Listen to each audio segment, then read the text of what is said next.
Hello everyone, welcome to भू विज्ञान modules. और आज हम डिस्कस करेंगे पैलियोंटोलॉजी का। जो will discuss this module today. So let's begin with this. So first question है यहाँ पे, the speciation which occur due to geographical barrier. So speciation क्या होता है आपका, कि कोई ऑर्गेनिज्म है किसी पर्टिकुलर जगह पे, वो एक दूसरी स्पीशीज में इवॉल्व अगर होता है तो उस प्रोसेस को हम बोलते हैं स्पीसिएशन। तो इस क्वेश्चन में हमको एक फिगर दिया हुआ है नीचे की एक ओरिजिनल पॉपुलेशन है आपकी, ठीक है। वहाँ पे फिर एक ज्योग्राफिकल बैरियर आ गया। अब सपोज खूब सारी पॉपुलेशन है यहाँ पे एक्स, सपोज एक्स पॉपुलेशन है बहुत सारी किसी पर्टिकुलर जगह पे, और वहाँ पे टेक्टोनिक अपलिफ्टमेंट की वजह से या फिर किसी पर्टिकुलर रीजन की वजह से एक बैरियर आ गया, जैसे आपका ग्रेट कैनियन है वगैरह। तो क्या हो गया, ये जो यहाँ पे स्पीशीज है आपकी, दिस वन, ये वाली स्पीशीज और ये वाली स्पीशीज अब आपस में इंटरब्रीड नहीं कर पाएगी, रिप्रोडक्शन नहीं कर पाएगी, तो ये एक सेपरेट स्पीशीज हो जाएगी और ये एक सेपरेट स्पीशीज हो जाएगी। तो ऐसे केस के स्पीशीएशन को हम क्या बोलते हैं, एलोपैट्रिक स्पीशीएशन, ठीक है। So this question is done. So this type of speciation is called allopatric speciation. यहाँ पे सॉल्यूशन भी मैंने प्रोवाइड किया है कि आपका एक ओरिजिनल पॉपुलेशन है, फिर उसमें ज्योग्राफिकल बैरियर की वजह से आइसोलेशन हो गया दोनों स्पीशीज के बीच में, तो ऐसे केस में जो स्पीशीएशन होता है वो एलोपैट्रिक। और ये जो टॉपिक है ये इस बार गेट में नया है कि स्पीशीएशन क्लेडोग्राम, और क्लेडोग्राम से 2018 में भी क्वेश्चन आया था गेट में। सो इस साल पॉसिबिलिटी है कि 2 मार्क्स में डायरेक्ट टाइप्स ऑफ स्पीशीएशन से क्वेश्चन आ सकता है। So let's move to the next question. Dash is a mode of speciation in which new species are formed by isolated peripheral population. ठीक है, isolated peripheral population ये भी एक तरीके का एलोपैट्रिक स्पेसिएशन ही है, बट इसमें होता क्या है, मैं फिगर से एक्सप्लेन करता हूँ। सपोज एक्स स्पीशीज है आपकी बहुत सारी पर्टिकुलर जगह पे, ठीक है। अब ये जो एक्स स्पीशीज है किसी पेरीफेरी के अलोंग, सेम वैसी कोई ज्योग्राफिकल बैरियर वगैरह, लेकिन किसी पेरीफेरी में है, तो एक स्मॉल ग्रुप ऑफ पॉपुलेशन यहाँ पे आपको दिख रही है कि स्मॉल ग्रुप ऑफ पॉपुलेशन जो है यहाँ पे मेजर ग्रुप ऑफ पॉपुलेशन से अलग हो गई। मतलब एक पेरीफेरी के अलोंग डिस्टर्बेंस आ गया। अब जो इधर की स्पीशीज है, सपोज को ए ले लेते हैं जो स्मॉल स्पीशीज है, और यहाँ की बी। अब ये दोनों स्पीशीज आपस में रिप्रोड्यूस नहीं कर पाएंगे, इंटरब्रीड नहीं कर पाएंगे, तो दोनों स्पीशीज सेपरेट हो गई। तो ऐसे केस ऑफ स्पीशीएशन को हम क्या बोलते हैं, पेरीपेट्रिक स्पीशीएशन, ठीक है। तो नेक्स्ट क्वेश्चन की तरफ बढ़ते हैं हम। In the below figure which type of speciation is shown below. So इसमें हम देखते हैं कि ओरिजिनल पॉपुलेशन था पहले। अब इस पॉपुलेशन के अंदर ही, मतलब इस पॉपुलेशन के अंदर ही एक आइसोलेशन हो जाए, जैसे बहुत सारी पॉपुलेशन है वहाँ पे, उसके अंदर ही कोई जेनेटिक म्यूटेशन की वजह से अगर कोई पॉपुलेशन इस पॉपुलेशन के अंदर ही आइसोलेट हो जाती है, अलग तरीके हो जाती है इसके अंदर ही, तो ऐसे टाइप के स्पीशीएशन को हम क्या बोलते हैं, सिम्पेट्रिक। दिस वन, कि एक पॉपुलेशन थी आपकी, कोई टाइम पास होने के बाद उसके अंदर ही कुछ म्यूटेशन की वजह से वो स्पीशीज जो है वो अपनी बाकी जो सराउंडिंग स्पीशीज है उनसे अलग हो गई। तो ऐसे केस के स्पीशीएशन को हम बोलते हैं सिम्पेट्रिक स्पीशीएशन।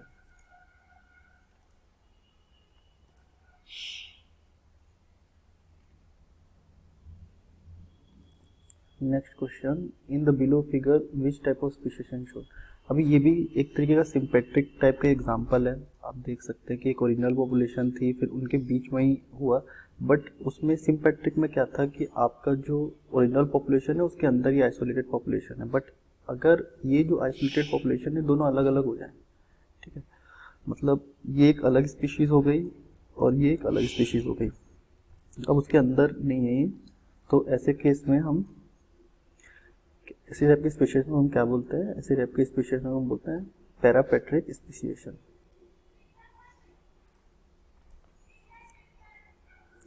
इसका एक एग्जांपल भी है पैरापेट्रिक का, जैसे आपका इंडस्ट्रियल एरिया वगैरह है, ठीक है, वहाँ पे काफ़ी एयर पॉल्यूशन, वाटर पॉल्यूशन वगैरह होता है, तो ऐसे केस में क्या होता है, जैसे आपकी बफेलो ग्रास है, तो बफेलो ग्रास ने ना उस सिचुएशन को ही अडॉप्ट कर लिया, उस पर्टिकुलर जगह पे जो पोल्यूशन होता है उस पोल्यूशन में सर्वाइव करना ही अडॉप्ट कर लिया, और वो बाकी जो ग्रास है उससे डिफरेंट हो गई। तो पहले खूब सारी ग्रास होंगी आपकी किसी जगह पे, अब वहाँ पे इंडस्ट्रियल एरिया वगैरह आ गया, पोल्यूशन वगैरह काफ़ी बढ़ गया। अब पोल्यूशन बढ़ने की वजह से वो जो पर्टिकुलर ग्रास थी उसी जगह पे, वो अपने आप को इम्यून कर ली उस पोल्यूशन से, और वो अपनी बाकी जो उसी जगह पे जो ग्रास है उनसे अलग हो गई।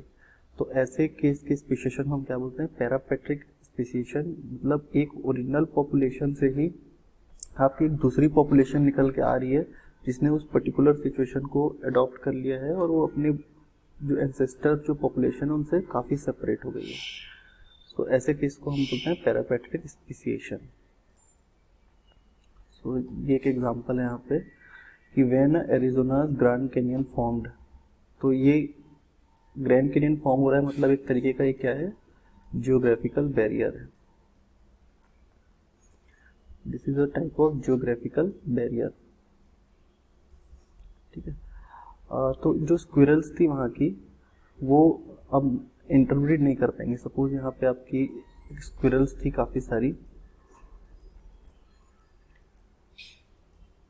सारी हमारी स्क्विरल्स वगैरह वहाँ पे हैं, और एक जियोग्राफिकल बैरियर आ गया। जैसे मैंने फर्स्ट क्वेश्चन में बताया था कि एक जियोग्राफिकल बैरियर आ गया यहाँ पे। अब इस जियोग्राफिकल बैरियर की वजह से ये जो स्क्विरल्स हैं ये इस स्क्विरल से इंटरब्रीड नहीं कर पाएंगे, ये दोनों इंटरब्रीड आपस में नहीं कर पाएंगे, जिसकी वजह से क्या होगा, ये दोनों डिफरेंट स्पीशीज में इवॉल्व होना शुरू हो जाएंगे। तो ऐसे केस को हम क्या बोलते हैं, आपका एलोपेट्रिक स्पीशीज। तो ये वर्ड पकड़ना है आपको, जियोग्राफिकल बैरियर। और मैं इस पर बार बार फोकस कर रहा हूँ क्योंकि इस बार ये टॉपिक नया जुड़ा हुआ है आपका, और जीएसआई वगैरह में तो डायरेक्ट क्वेश्चन पूछ लेता है कई बार कि एक्सप्लेन स्पीशीशन इन इट्स टाइप, या फिर एक्सप्लेन एलोपेट्रिक स्पीशीशन। तो आप एग्जांपल देखिए बता सकते हैं कि स्क्विरल का एग्जांपल है जो ये। So allopatric speciation is example of this one.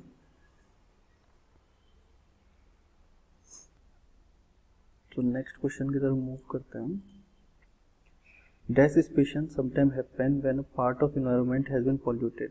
So आप देख सकते हैं कि मॉड्यूल को किस तरीके से डिज़ाइन किया गया है कि आप पहले उसके डेफिनेशन पे फोकस करें, देन उसके एग्जांपल पे, देन उसके एप्लीकेशन पे। सो ये वाला जो क्वेश्चन है इसका एग्जांपल तो मैंने पहले ही बता दिया था कि आपका जो बफेलो ग्रास वगैरह जो रीज़न था कि एक पोल्यूशन की वजह से वहाँ की जो स्पीशीज़ है वो उसी पोल्यूशन से इम्यून हो गई हैं अभी, तो वो वहाँ पे सर्वाइव कर सकती है। तो ऐसे केस का एग्जांपल है आपका पैरापेट्रिक स्पीशीशन।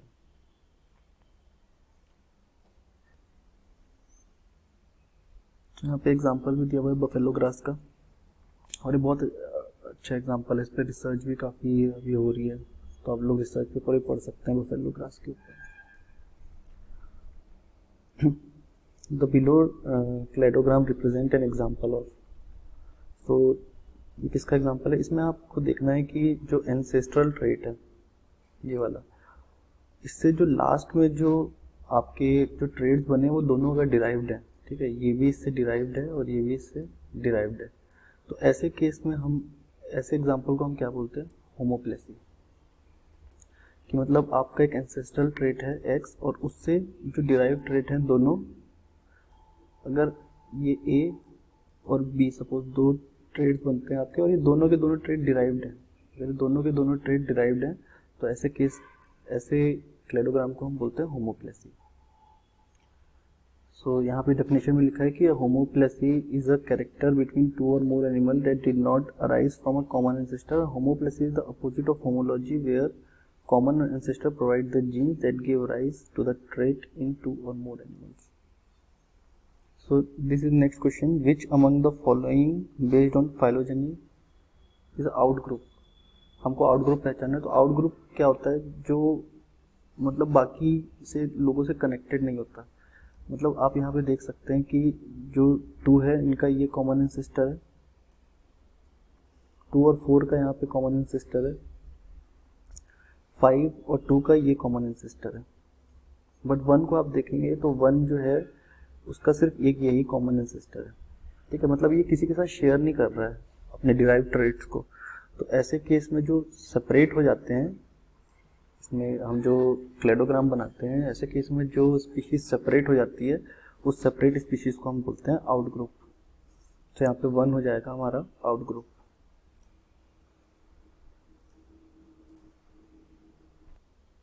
सो यहाँ पे लिखा भी है 2, 3, 5 share common ancestor and 1 will be out group. तो नेक्स्ट क्वेश्चन की तरफ मूव करते हैं हम। Species 2 is closely linked to which of the following species. तो बहुत ही सिंपल क्वेश्चन है, स्पीशीज 2 इनमें से किसी स्पीशीज से सबसे क्लोजली लिंक्ड है। तो स्पीशीज 2 और स्पीशीज 3 का कॉमन जो एंसेस्टर है वो ये है। तो दिस इज ऑब्वियस है कि स्पीशीज 2 के सबसे क्लोजली रिलेट कौन सा है, स्पीशीज 3। तो बहुत बेसिक सा क्वेश्चन था ये।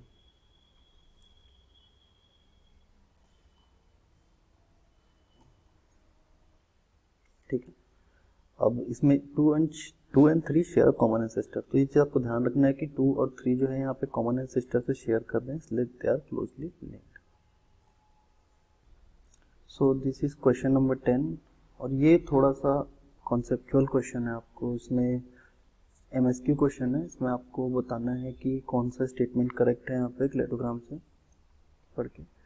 सो हमको ऑप्शन हम देखते हैं यहाँ पे। क्लेडोग्राम तो आपको समझ में आ गया ना। क्लेडोग्राम देखते कैसे हैं कि ये जहाँ पे दोनों इंटरसेक्ट कर रहे हैं वो इनके कॉमन एंसेस्टर होते हैं। तो A और B का यहाँ पे ये हो गया कॉमन एंसेस्टर, D और A और C का ये हो जाएगा, A और D का this one and so on. ठीक है, सो मैं ऑप्शंस आप लोग देख लेना एक बार। सो नीचे से स्टार्ट करते हैं। Species D is more closely related to species A, species D is more closely related to species A। हाँ है, क्योंकि दोनों के स्पीशीज जो D है आपका और स्पीशीज A है दोनों क्लोजली रिलेटेड है, क्योंकि इनका कॉमन एंसेस्टर यहाँ पे लिंक हो रहा है। सो वो जो स्टेटमेंट है वो करेक्ट है। Then species D to G, तो स्पीशीज D है आपका ये और G, तो स्टेटमेंट करेक्ट है क्योंकि स्पीशीज A और स्पीशीज D दोनों का जो एंसेस्टर है वो कॉमन है, बट स्पीशीज D और स्पीशीज G का तो कॉमन नहीं है। तो ये स्टेटमेंट करेक्ट हो गया हमारा। जो नेक्स्ट स्टेटमेंट है, species F is more closely related to species A। So species F है आपका is more closely related to species A। तो स्पीशीज F यहाँ पे हो गया, स्पीशीज A यहाँ पे हो गया। तो आप इनको ज्वाइन करके देख सकते हैं यहाँ पे। तो इनका कॉमन एंसेस्टर कौन है यहाँ पे, this one. So this are closely related to each other. आगे का स्टेटमेंट देखते हैं। Then species F to G, F और G के बीच में देखो आप कहीं पे कॉमन एंसेस्टर शेयर कर रहे हैं क्या, नहीं। तो ये भी स्टेटमेंट जो करेक्ट है। Next statement, species D is more closely related to species E। Species D और स्पीशीज E इनका कोई कॉमन एंसेस्टर नहीं है, तो ये स्टेटमेंट रॉन्ग हो जाएगा। Species F is more closely related to species G, species F is more closely related to species G, ये भी नहीं रिलेट करेंगे क्योंकि इनका भी कोई कॉमन एंसेस्टर नहीं है। तो ये स्टेटमेंट भी हमारा रॉन्ग है। यहाँ पे थोड़ा सा हिंट भी प्रोवाइड किया है, see the correct option, they share common ancestor. Next question की तरफ मूव करते हैं। ये CSIR नेट का क्वेश्चन है। Identify the most correct cladogram that can be constructed from the given matrix. अब ये जो क्वेश्चन है, ये क्वेश्चन जितना मैंने अभी तक वर्क किया है अपने मॉड्यूल्स में और जितना एनालाइज किया है कि इस टाइप का एक क्वेश्चन आपको 2018 के गेट में दिखा भी था। जो इसका जो नेक्स्ट क्वेश्चन है मैंने डाला है, आप देख सकते हो उसमें। तो जो मैट्रिक्स पे बेस्ड क्वेश्चन है, इसके आने के बहुत ज़्यादा हाई चांसेस है इस बार। इधर नेट पे आपको देखने को मिल जाएगा वापस से थोड़ा और कॉम्प्लिकेट करके, या फिर गेट में। और ऊपर से नया टॉपिक इंट्रोड्यूस किया गया इस बार गेट में, तो ऐसा चांस है कि शायद पूछा जा सकता है ये। सो इसको डिस्कस करते हैं हम। सो इसमें क्या है, आप सबसे पहले ना आउट ग्रुप को सर्च करना कि आउट ग्रुप कौन सा, और आउट ग्रुप पहचानने का तरीका क्या है, अगर उसकी मैट्रिक्स की सारी वैल्यूज 0 होंगी तो आउट ग्रुप होगा। 0 का मतलब क्या है कि वो कोई भी एंसेस्टर के साथ शेयर नहीं कर रहा है। तो यहाँ पे A की आप सारी वैल्यू देखें तो सब में 0 है, 1 2 3 4 5 सब में 0 है। तो हमको पता चल गया कि A क्या है, एक आउट ग्रुप है, एक हमारा आउट ग्रुप है।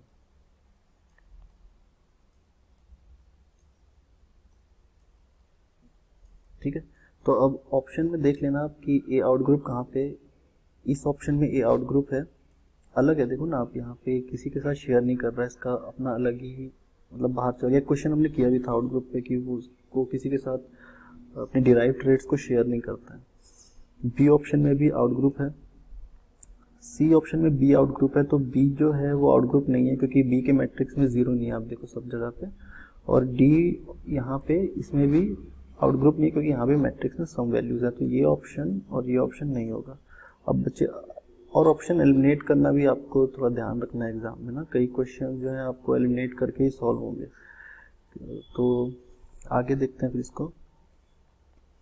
अब बी की वैल्यू, अब सब मैट्रिक्स को ध्यान से देखना कि बी की जो वैल्यू है यहाँ पे, आप बी की वैल्यूज चेक करें यहाँ पे, तो जो बी की वैल्यूज है यहाँ पे सारी, और जो हमारे सी की वैल्यूज है, डी की वैल्यू, बी और डी की वैल्यू सब देखें यहाँ पे, तो इनमें देखो 2 पे भी 1 है और इसमें भी 2 पे 1 है, 3 पे इसमें भी 1 है और 3 पे इसमें भी 1 है। तो ये मतलब ये दोनों स्पीशीज आपस में बहुत ज़्यादा क्लोजली रिलेटेड है। मैट्रिक्स वैल्यू से आप चेक कर सकते हैं, लेकिन सी में आप देखो कि सी और बी ज़्यादा क्लोजली रिलेटेड नहीं है एक दूसरे से। तो ये जो तरीका है ना, इससे आप एक बार पहचान जाएंगे कि ऑप्शन कौन सा होगा। तो बी और डी को आप देखो यहाँ पे कि सबसे ज़्यादा क्लोजली रिलेटेड है, ठीक है। तो एक आप इससे बता सकते हैं कि ये वाला ऑप्शन जो है वो correct. So B option is correct in this question.